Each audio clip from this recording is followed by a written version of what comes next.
All right, welcome back to another episode of Militia Madness MTG, or the Hunter Loses 3 weeks in a row gameplay show. And I think that's going to continue. We'll get into the gameplay, but I don't think this is a particularly good matchup. But I do love my deck.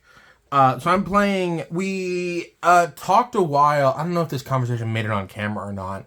But there are a couple of monocolored... not dual-colored anymore... And I think there was one tricolor we've not played on the channel yet. So Morgan and I wanted to hit those just as an effort to be like, if there's a will, there's a way, right? There are playable decks in all of these things. Well, playable being doing a little bit of work, because I think Morgan and I would agree that Master Paku and like some of the stuff was maybe not... There definitely is a good mono blue deck. Master Paku was awesome. Signet, I think, is very, very playable. And then there's a Mono Blue Snapcaster, and then with Marvel Superheroes, there's a Mono Blue Merfolk. I think a deck could be made.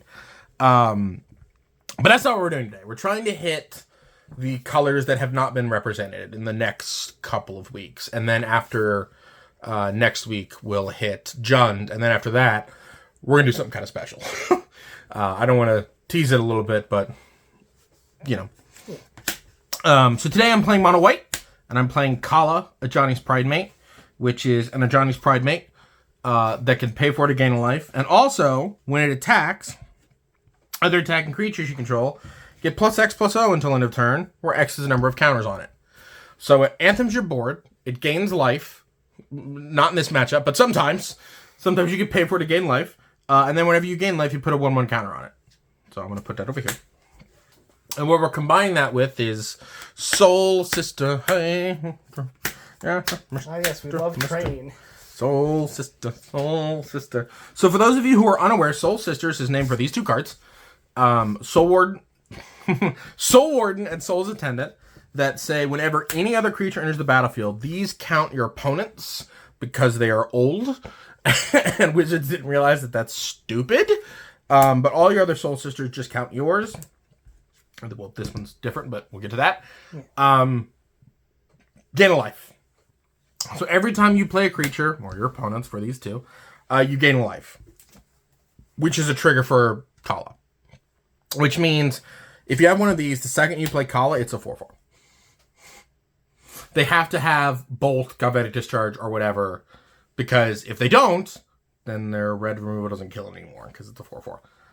Most of their removal. There is stuff like Fanged Flames and Mind Collapse. Thunderous Wrath if you want to pay 6, but whatever. So these are all Soul Sisters. Some of them are a little different. I'll explain the different ones, which are just these. These are literally whenever another creature enters the battlefield, you gain 1 life. That's all they do. This is a 1/2. This is a 2/2, and this is a 1/2 with flying. So that's what makes those different. This has Disturb, and I'm going to flip it over because I totally remember what's on the back of it. This one actually sees play in Pauper. Yes, this one does. Whenever another creature you control leaves the battlefield, you gain 1 life. Not super relevant, but having a threat that once they deal with to come back and like do something is... and you have, of course, Skyfish in your deck, I guess. And it comes back in the air, which is also pretty good. Yeah, really good with Qala, because once you attack with Qala, like even if they block Qala, it's like I have a 5/1 in the air. Deal with it. And then Suture Priest is a Soul Sister. That's what that first line of text is. And then it shoots them when they play creatures. That's the Soul Sister package. The next package I want to talk about is the Core Skyfisher package. Core Skyfisher package is just good. Honestly, your deck really tops out at 3 mana. So sometimes what you'll do on 3 is, if you miss a land drop, you can play this, gain some life off your Soul Sister, replay the land, and then play one of your 1-drops. And that's a perfectly fine thing to do. Yeah, dude. The Tinted Dive, man. Yeah, it's great. I want to play more, honestly, of like just token makers. I guess we'll start with the Tendonite, because Morgan's laughing at me. I hate it. It's so good, dude. The 2/2 body with First Strike is really, really good against a lot of the aggressive red decks. Just first of all, which is not like a matchup that I'm necessarily worried about, because a lot of the red commanders are slower. and when creatures enter the battlefield, you get pinged. You can you can like offset a lot of the incidental damage that a lot of the red decks can do. Honestly, like the 2/2 first striking body is just really, really good. And then the 1/1 it makes is a chump blocker. But it's also important when you have like a Soul Sister in play and Qala, this is your best draw, because drawing it means that Qala gets 2 counters immediately, and making it a 5/5 and then you attack and it gives you another body when Qala attacks, stuff like that is just really, really good. You could play more of these, honestly. The other one has Enlist, and I couldn't find room because of what I wanted to play, but the token makers are just really, really good. In this format, especially when you curve out, because you can go like Soul Sister on 1, Soul Sister on 2, this on 3, gain 4, and it's like, good luck, dude. Like it's just really, really good to get consistent Qala triggers. Everything else I feel like is pretty standard. We've talked about Inspectors to death. Rafine's Informant for me is rapidly becoming better and better and better. I didn't initially include it in the Core Skyfisher package because discarding a card is not the same as drawing a card, so I thought things like Spirited Companion, Helpful Hunter, those things were just better. But it's a 3/2. But it's a 3/2, and being able to like post sideboard games, put a Prismatic Strands in your graveyard is relevant. Making Battle Screech actually a castable card is nice, because we'll get to my land count, but 4-drops are not necessarily the easiest thing to cast. I've made fun of Morgan a lot for saying that they really can't recast their commander out of the command zone. I super can't cast Qala more than once. But this is just like a mono-white aggro deck that you don't necessarily need Qala. And the Soul Sisters just gaining life as a free resource is decent. So we'll get into the aggressive 1-drops. We have Elite Vanguard. Sorry, I almost said Savannah Lions. We have that too. War Falcon. I'll explain this card. And then Wolf Cove Villager. These are just kind of like the most aggressive 1-drops you can play. And this is free. It is ridiculous how many mono-white cards are like accidentally soldiers or accidentally knights. I mean, yeah, weirdly enough, cards in sideboards are good. But like main board just having this and then being able to play a soldier on 2 is just easy to do. For context there, I pointed to like Electrickery and the Festivities and Tech Edge Tectonic Hazard in my sideboard. Those cards are good. If I wasn't playing this, it'd be another 1-drop that also died to it. So like whatever. So those are the 1-drops. These are pretty staple. Mono White Weenie has played these kinds of cards forever. Even in like standard, this card was a player. This card was a player in its standard a while ago. Like when Magic first existed. Hell, even in like 2015, like that effect with a downside was playable. Because it was the Jackal Pup as a satyr. Yeah. Mm-hmm. Yeah. The 2-1s are good. This card's interesting. I want to give it a try. Being an X2 for 1 doesn't die to the cards Morgan pointed out, but I just thought it was, and it's foil, so had to play it. And entering capped is not that much of a downside. You just can't block immediately. Yeah, and like if you draw it on turn 1, it's still attacking this for 2 on turn 2, which is what I wanted to be able to do. 2-drops. I'm going to stop with these in particular because I think these cards are really, really good. Knight relevant. We've actually already hit a bunch. Elite Vanguard is a soldier. This is a soldier. This is a soldier. This is a soldier. This is a soldier. This is a knight that makes a soldier. And I don't think any of your Soul Sisters are, but like already hitting 6. We'll hit a lot more. Knight. It's just they're really, really good, and I think the reason they don't get a lot of play is the upper right? Oh yeah, double white is hard. Yeah, double of any color is hard, and it almost means if you're at a double of a color, you need to be mono that color to cast it in a reasonable time, especially the like I think if you cost 5 and you're like 3 green, I think dual color commanders can often cast those cards and not have a problem. But on turn 2, having double white is really, really hard for even like 2-color decks to do. Yeah, especially because like the mana base of Pauper being tap lands. If you have like turn 1 untap land, turn 2 tap land, like you're really screwed too. Yeah. And then the other 2-drops are just kind of standard. I mean, this is really just like Pauper aggro from standards past. This card's really, really good because Qala making an unblockable creature. Shadow is basically unblockable in our format, essentially. Is really, really good. This is just like a nice guy to have on curd. Also, soldier, knight, soldier. So all of these trigger your War Falcon, which is what I wanted in a lot of my 2-drops. You'll notice all the 2-drops I've seen except for Silverback Griffin trigger the War Falcon. So these are just kind of the more aggressive ones. You could play like Order of the whatever the crap, the the white 2/1 if you wanted to. It's a knight. I don't think it's terrible, but like I didn't want the mana sink, so it's just like not that good. For 3-drops, we're on a couple, but not many because we'll get to our land count. But just 3-drops is where we really want to top off. Ardent Wheel Tactician, this card's just very good in racing situation too, because you can like tap down their best guy's attack, or you can on their turn tap down their 2 best attackers, get in, play this again, and then they have a blocker. It just helps win races. I'm on my cohort just because a 3/3 with first. I talked about how good a 2/2 with first strike is. A 3/3 with first strike just basically means creatures that aren't 5/5s just can't attack you anymore. It's like kill that, kill that, kill that, and then this is just. I wanted one more soldier, I'll be real with you, and I wanted ways of getting in the air and making my creatures harder to block with Qala.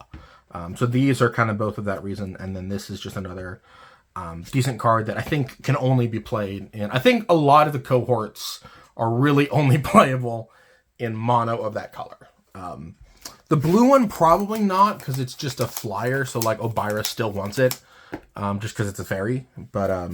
Kithkin is not really as much of a relevant subtype as Fairy is. Soldier might be. I think both Soldier Lords are actually legal in our format, so that might be something I'd look into. I've been looking into a lot of tribal decks recently, and maybe we'll have a tribal week, but I've been looking into that. This card, I don't know if you've heard us talk about how sideboard cards are important to kill this card, but this card's really good. Yeah, especially in monocolor week. Especially monocolor week, where like it just blocks everything. I'm like, whatever, dude. Do you have a main deck out to this card? No. Okay, cool. You have sideboard outs to this though, yeah. Right? Okay, cool. Because I can't buff its toughness. So Ghostfire's good. But yeah, this is just I hope to draw this every game and play it every game, and then look at Morgan, and then their commander won't do anything. Battle Screech I talked about earlier. We really don't want anything above 3 because of our land count. We're only on 19, but these are just too good not to put in your deck. They're ridiculous. Gaining 8 for free, essentially. Well, gaining 8 for 4 is really, really good, because if this is in play, then you just attack, and then you have a bunch of X1s that they can't block, and then they die. So that's really, really good. Battle Screech again is a card that I think regular Pauper people would be surprised that I think this card's only playable in mono white. I think I played it in Arabella. And I wouldn't. Going back, I think I would cut it for something else. It's just really, really hard to cast. And then we have a Daybreak Chimera. Again, Devotion cards. Normally only playable in monocolored. 2-mana 3/3 flyer. Very good. I don't really... 3 Devotion is trivial. A lot of those 2-drops have white in them, so it just makes this card cost 3, and it's just ridiculous. Eagles, because we're in our monocolor, so I'm playing it. And hitting the 4th land drop is really important. So, and then these. Okay, so all of these are effectively board anthems that mean if you flood out, you have something to do with your mana. Essentially is what they are. A couple of exceptions. Guardian's Pledge and Summon Chocomog are just nuts. Really, really good, especially when you can reset this with Core Skyfisher is really, really good. These, not so much. But what these 4 do is they do a couple of things. First of all, soldier. So they add to War Falcon count. And the other thing they do is, again, they anthem your board. But they're also just curve plays, right? Like... If you don't have a Soul Sister on 1, you can play one of these. If you don't have a 2-drop, you can play one of these. And then later in the game, they threaten to activate, and then your opponent dies. Because a lot of the times, if you're activating this and then attacking with Qala, your guys are huge. They're just like, they're put in a position where they have to trade a bunch, or they just die, right? Steadfast Unicorn is a card I've been playing in like every white token deck. I think it's probably should be a staple in those decks going forward. Vigilance should not be underrated. Being able to, in games where you're racing, pay for all my creatures get +1/+1 in Vigilance attack. now you're just winning those race. You can only activate it once. Oh, no, I'm wrong. I thought that was only... Yeah, activate only during your turn. So, I mean, you're not ever really getting... It happened once. I was playtesting against a friend, and he was on, like, a control deck that I activated this twice in a turn. But I don't expect that to happen in this matchup. But, yeah, essentially, these are just board anthems and more copies of Guardian's Pledge, because I noticed in testing, Guardian's Pledge is really, really good. Oh, yeah. Another card that he's playing, Other Popper. Yep, really only playable in mono white here. Yeah. Well, that's also the only place. Also true in regular Popper. And then we have 2 equipment, just because I had like 2 flex slots the entire time in building this deck, and I wanted flyers. I wanted like my flyers to be more of a threat, and this basically means they are. Bones. These also can just help win races sometimes, like out of nowhere, and being able to attack with a great sword equip, put a counter on it, combo with Qala, and then tap the biggest guy, and then it helps you like really win the aggro mirrors. Journey to Nowhere is my only removal spell in the main deck. I kind of, when building this deck, didn't think I needed them. If I'm having to be the control deck, I'm way behind anyways. So I really wanted... I have some more removal spells in the sideboard, but I really, really wanted to be main board the aggressive deck. And then for mana... All Lord of the Rings. 14 Lord of the Rings planes. Matching. That's what I wanted to be on. And then the other 5, you really could spend $0 on this mana base and just have 19 planes and then move forward with your life. But I don't want to do that. I want to just give some other cards that see no love. Anyways, so I have these cycling lands, which I actually think should get cut. And these should be planes, because in testing, you're never really in a position to where you want to cycle them. I don't think I've ever done that. They always come into play because you have so many mana sinks in your deck that I actually think these should all just be planes. You could just change them right now if you're playing somewhere. Nah, I don't have matching planes. I'm on Hidden Courtyard. This card's really good because you're on so many creatures. So just being able to later in the game sack this for put a creature to play is really, really good. And then I deal at Grange because it's free. Oh, yeah. And I'm on Eagles the North. So I would suspect, even though it's not great, Morgan's probably on Dwarven Mine for the same reason. So that's that. These are my tokens.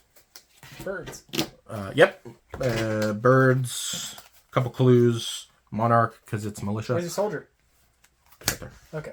Oh, soldier. I don't like that soldier.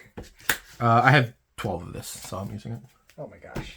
I have an Abdul Adrian deck that makes a lot of soldiers, so I just have that. Yeah. We're on the Acolytes. I'm going to bring up a point about sideboarding with monocolored cards right here, because if I don't make it, Morgan will. Your options suck in a lot of monocolored decks. I actually think white is the best, because it just gives you access to everything. I have Graveyard Hate, I have Artifact and Enchantment Removal, I have cards that are good against control, I have cards that are good against board wipes, stuff like that. These come in against black and red decks, because they have pro-black and pro-red. And they give other things pro-black and pro-red. So they come in against black and red. I don't really think that I need to explain that. You know, if one Guardian of the Guild Pact is good, 2 more are even better. Well, not that quite good, but not quite that good. But well, the one that's pro-red is just as good. In this matchup, yes. Yeah. Flag bearers. They're flag bearers. They're especially good when protecting Qala against removal and stuff. Heliod's Pilgrim, and then a Heliod's Pilgrim package of just some more removal. Passivisms. Yeah, and a guy that shuts commanders off. Cooped Up, I think, should probably get replaced for a more offensive option. Maybe like a lifelink or something along those lines. But in deck theory crafting or deck building, I'm on like 8 Soul Sisters. So like gaining a life is not really the priority that I want to be on, because I have a lot of incidental ways to do that. So I thought I'd want like a more reactive one, but I think this should be probably a little bit more of a proactive option, just so you have the option to do that. I just didn't know what that was, because so often for me, the proactive option is Gift of Orzhova, and I can't play Gift of Orzhova or Armadillo Cloak or like Rancor or things like that. So, and like the offensive options in Mono White are like the armor and all the glitters and stuff like that, which is not great in my deck. And they just don't do it. Ethereal armor, yeah. They just don't do anything.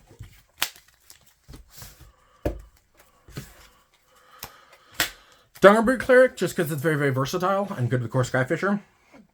Also a Militia Bugler target. It deals with a card in the graveyard, it blows up an enchantment, and it gains 2 life. It's very, very versatile. Much more versatile than the other two. Yeah, and again, I'm on Soul Sisters, right? Yeah, so I don't need Erishin or Low Mission. Yeah, especially those, all they do is gain life. I don't need them because I can, gain a lot of life just by playing the game. So I'm in white. So these are prismatic strands. I don't really feel like this needs explanation. I play this in dual color white decks on the sideboard because they're just really, really good. So yeah, it is. Cathar's Commando. This is interesting. There are 1,001 creatures that do this. This is a soldier. It has flash. It has flash. Yeah, but it's a soldier. Sometimes you actually sideboard out some of your soldiers, and I wanted to keep the numbers up, so I played that. Okay. Ashes to dust. This card's expensive. Wizards, please reprint this card. You bring this in against artifacts. Morgan laughed, but I don't really know what you want me to say about remove 2 target artifacts. You bring it in against artifacts. Patrician's Coin. You bring this in against enchantments. It's pretty good because it's always free. every spell except for Bone Splitters is white in my deck. So I played that. Sometimes it's free on an opponent's turn because you can like flash out an ambush paratrooper and then blow up all their shit. I said a bad word. Kids? Okay. Thraben Charm because it's versatile. Same with Dawnbringer Cleric.